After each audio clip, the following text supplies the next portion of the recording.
시사, 과학, 코미디 다 넘어오고 때로는 다 성공할 때도 있고 때로는 다 망할 때도 있는 원정호 씨 나오셨습니다. 안녕하십니까? 예, 안녕하세요. 오늘 어떤 주제입니까? 설마 했는데 우리 과학기술계에도 블랙리스트가 있다. 그러니까요. 예. 이거 진짜 이해가 안 가는. 왜냐면 과학기술 이 분야의 분들이 갑자기 도로로 뛰어나와가지고 집회를 하는 경우나 막 성명을 정치적 사안을 적극적으로 내는 경우가 극히 드물거든요. 드물죠. 극히 드문데 왜 여기까지 블랙리스트를 만들었을까? 저도 그게 궁금한데 네. 일단은 블랙리스트를 만드는 것은 전 정권의 속성이 아니었나. 어떤 쪽에도.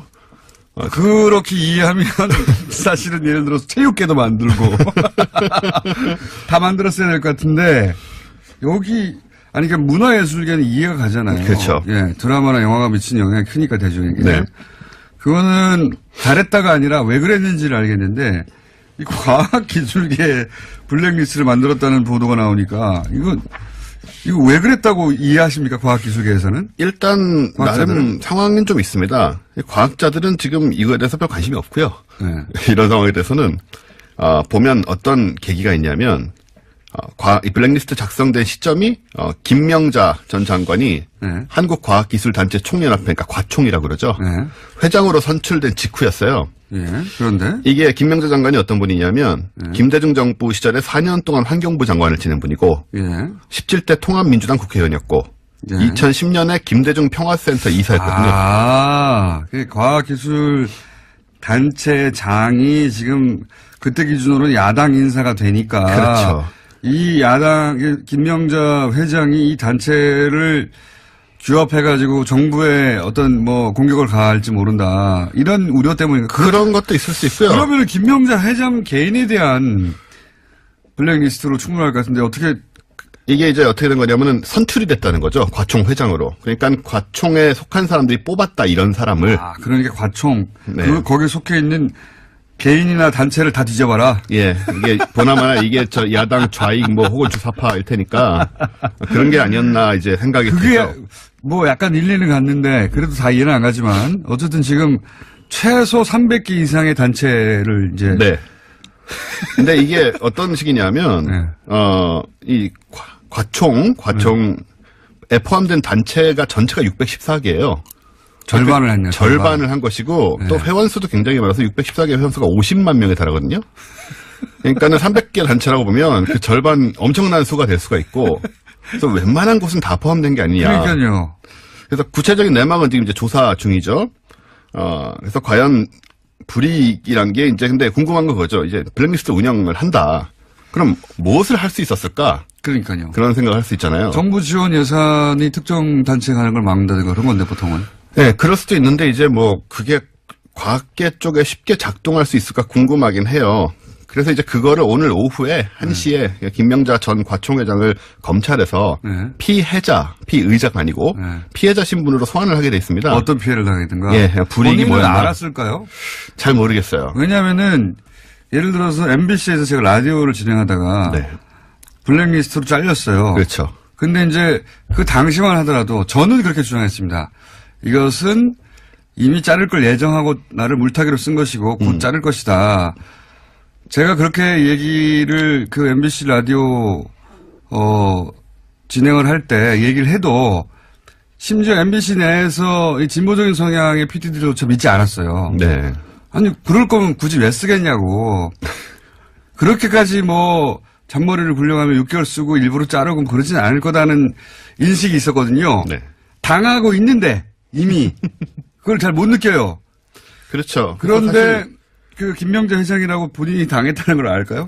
그러니까 이런 쪽에서 불이익을 당한 경우에는 자기가 불이익을 당한 걸 모를 수가 있습니다. 그렇죠. 그러니까 연구 같은 거 지원이라든가 이런 것도 그냥 사실은 이게 다 그러니까 외형적으로는 정상적인 심사에서 잘랐겠지. 그렇죠. 예. 그런 형태로 이루어지기 때문에 그 뒤에서 어떻게 불이익을 당했는지 모르는 경우가 많을 것 같고 저도 주변에 좀 물어봤는데 잘 모르겠다고 얘기를 하세요. 그러니까요. 내 실력이 없어 안 됐겠지 이렇게. 그렇죠. 예. 그래서 블랙리스트를 만들어 놓고 그 운영은 사실 제대로 못한 게 아니냐라는 또 어떤 무능의 한 단면을 볼 수가 있다. 과학기술계에서는 지금 그렇게 내부적으로 판단합니까? 아직은 그런데 이제 조사를 하다 보면 또 뭐가 나올지 모르겠죠. 이게 몰라서 그런 걸 거예요. 이런 거를 작성을 했다고 하고 네. 작성을 하면 실행을 하는 게 국정원 같은 조직이에요. 그렇죠. 예. 그러니까 본인들의 서류가 미비하거나 실력이 안 됐거나 심사 기준에 못 미쳐서 탈락했다고 생각하는 사람들이 실제로는 제가 방송에서 잘리고 6년 있다가 보니까 그때 자르라고 했던 블랙리스트에 올라갔던 것처럼 그렇게 확인해야만 믿게 되는 그런 경우를 거라고. 그리고 이제 과학기술 쪽 분들이 좀 이렇게 순진하시잖아요. 순진한가요? 예, 순진한 편입니다. 꽤나 우리 사회에서. 그래서 그렇게 되면은 뭐 게으른 거 아니고요. 본인의 연구 분야를 제외하고는 게으른 분들 아닌가요? 게으르다고 할 수도 있죠. 모르니까 일단 잘. 네. 세상사에 이렇게 큰 관심이 없으셔가지고. 네. 근데 이제 자기 분야 연구가 더 바쁩니까? 한편으로 과학계가 좀 찍힌 게 뭐냐면 지난 정권에 왜 창조경제 내세웠잖아요. 박근혜 정부가. 이제 과학기술 발전을 통한 창조경제를 내세웠는데 이 개념이 이제 모호함은 물론이고 비과학적인 슬로건이잖아요. 그래서 이거 비웃긴 많이 비웃었어요. 많이 비웃었죠. 과학계 내에서 뭐냐 이게 뭘 하라는 거냐. 그런 말이 이제 뭐 많이 새 나왔죠. 사실은 창조경제는 아직도 아무도 모릅니다. 아무도 모릅니다. 아무도 모른 채로 사라졌죠. 아무도 어떻게 하자는 거지? 아무도 모른 채로 그렇죠. 사라졌는데. 이게 또 지역별로 근데 뭐 창조경제 센터 만들어지고. 그거 다 텅텅 비어 있어요, 요즘. 그러니까요. 그거 뭐 하는지도 다들 불려나가고 과학계 인물들이 뭐 취재연이라는 쪽에서 불려나가고. 돈 많이 들었어요, 그 창조경제 센터. 그러니까요. 뭐 하는지 모르고 어영부영 뭐 하라는 거 하다가 돌아오고 이런 경우도 있어서 이제 소위 욕을 먹었는데. 그때 이미 좀 마음이 상하셨다. 저 위쪽에서. 그걸 생각해 볼 수 있죠. 뭐 그런 게 이제 상식적인 추론인데. 저는 여전히 잘 이해가 안 갑니다. 회장 한 사람이 왔다고 해서 거기 있는 단체 300개하고 50만 명을 다 리스트에 올려서 걸러가지고 어떻게 한다는 게 이게 이해가 안 가네요. 뭐 지난 정권에서 일어났던 많은 일들이 우리의 상상을 초월하는 부분이 있었기 때문에 그 연장선상으로 생각할 수 있지 않나 보고. 근데 어떤 단체가 들어있을지 궁금하잖아요.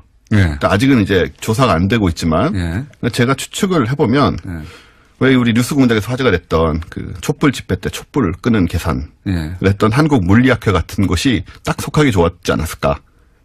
이건 뭐 제 추측에 불과합니다만은 그분들이 이걸 계산하면서 얼마나 계산하고 있어. 그 성향을 미리 이제 파악하고 그분들이 이걸 계산할 때 얼마나 즐거워했는지 옆에서 봤기 때문에 그런 성향들은 이제 충분히 국정원에 의해서 그 확인이 되지 않았을까 이미 이제 그런 생각이 들고요. 그래서 지금 저희는 되게 궁금합니다. 이게 조사 결과가 어떻게 나오고.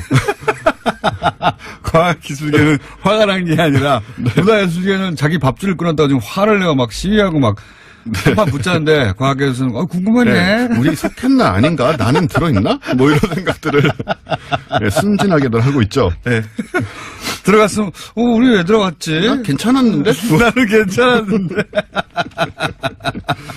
안 들어갔으면 왜 쟤는 들어가 우리는 안 들어갔지? 저는 이제 개인적으로 제가 들어있을지 굉장히 궁금해요. 본인은 본인을 과학기술인으로 분류했느냐? 과학기술인인지 아닌지도 잘 모르겠고요. 이분들이 국정원에서 어떻게 분류했나에 따라서 제가 원종우 씨는 잡인이죠, 잡인.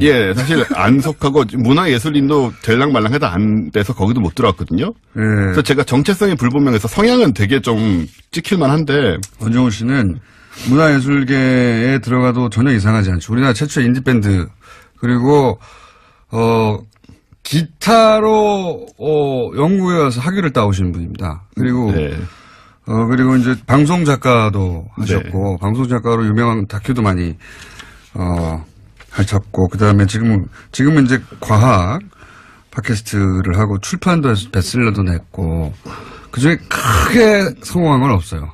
그게 문제인 것 같아요. 지금 하고 있는 이 과학 기술인들을 팟캐스트로 소개하고 과학을 대중에게 알리고 이게 제일 크게 성공한. 그렇습니다. 네. 지금 계속 이제 점점 더 성공하고 있고요. 그래서 아무튼 정체성이 불분명해서 여기도 제가 못 꼈을 것 같은데 근데 흥미로운 점 뭐냐면요. 과학자들 중에 실제로 진보적인 사람들이 많다는 조사가 있었어요.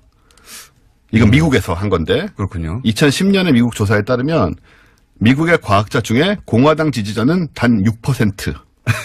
에 불구하고 그렇게 굉장히 화제가 됐습니다. 그건 제가 보기엔 이념의 문제라기보다는 과학적으로 논리적으로 추론하는데 훈련이 된 분들이 보수의 논리구조 좀 허술하거든요. 어디나. 바로 그렇습니다. 그렇기 때문에 그런 거죠. 그러니까 앞뒤가 말이 안 되잖아 이런 거죠. 민주당 지지자가 55%니까 굉장히 차이가 나는데 말씀하신 것처럼 이제 과학의 속성에 진보적인 면이 있기 때문에 그런 면이 있지 않나 생각을 합니다. 그러니까 이념의 논리의 문제라고 봅니다. 그 예. 부분은. 자, 원종우 씨였습니다. 감사합니다. 감사합니다. 내일 뵙겠습니다. 안녕!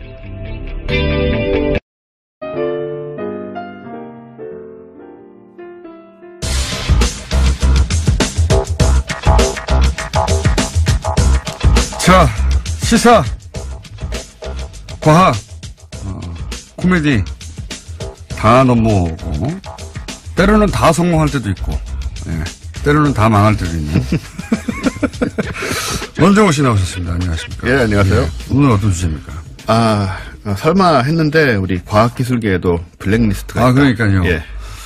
이거 진짜 이해가 안 가는. 왜냐면 과학기술 이 분야의 분들이 갑자기 도로로 뛰어나와가지고 집회를 하는 경우나 막 성명을 정치적 사안에 적극적으로 내는 경우가 극히 드물거든요. 드물죠. 극히 드문데 왜 여기까지 블랙리스트를 만들었을까? 저도 그게 궁금한데 네. 일단은 블랙리스트를 만드는 것은 전 정권의 속성이 아니었나. 어떤 쪽에도. 그렇게 이해하면 사실은 예를 들어서 체육계도 만들고 다 만들었어야 될 것 같은데 여기 그러니까 문화예술계는 이해가 가잖아요. 그렇죠. 예, 드라마나 영화가 미친 영향이 크니까 대중에게. 네. 그거는 잘했다가 아니라 왜 그랬는지를 알겠는데 이 과학기술계 블랙리스트를 만들었다는 보도가 나오니까 이거 왜 그랬다고 이해하십니까? 과학기술계에서는? 일단 과학자들은? 나름 상황은 좀 있습니다. 과학자들은 지금 이거에 대해서 별 관심이 없고요. 네.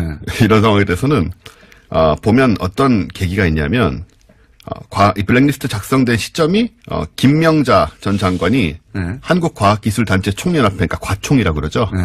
회장으로 선출된 직후였어요. 예. 그런데 이게 김명자 장관이 어떤 분이냐면 김대중 정부 시절에 4년 동안 환경부 장관을 지낸 분이고 예. 17대 통합민주당 국회의원이었고 예. 2010년에 김대중 평화센터 이사였거든요. 그 과학기술 단체 장이 지금 그때 기준으로는 야당 인사가 되니까. 그렇죠. 이 야당, 김명자 회장이 이 단체를 규합해가지고 정부에 어떤 공격을 가할지 모른다. 이런 우려 때문에. 그런 것도 있을 수 있고요. 그러면 김명자 회장 개인에 대한 블랙리스트로 충분할 것 같은데 어떻게. 이게 이제 어떻게 된 거냐면은 선출이 됐다는 거죠. 과망은 지금 이제 조사 중이죠. 그래서 과연 불이익이란 게 이제 근데 궁금한 건 그거죠. 이제 블랙리스트 운영을 한다. 그럼 무엇을 할 수 있었을까? 그러니까요. 그런 생각을 할 수 있잖아요. 정부 지원 예산이 특정 단체에 가는 걸 막는다든가 그런 건데 보통은.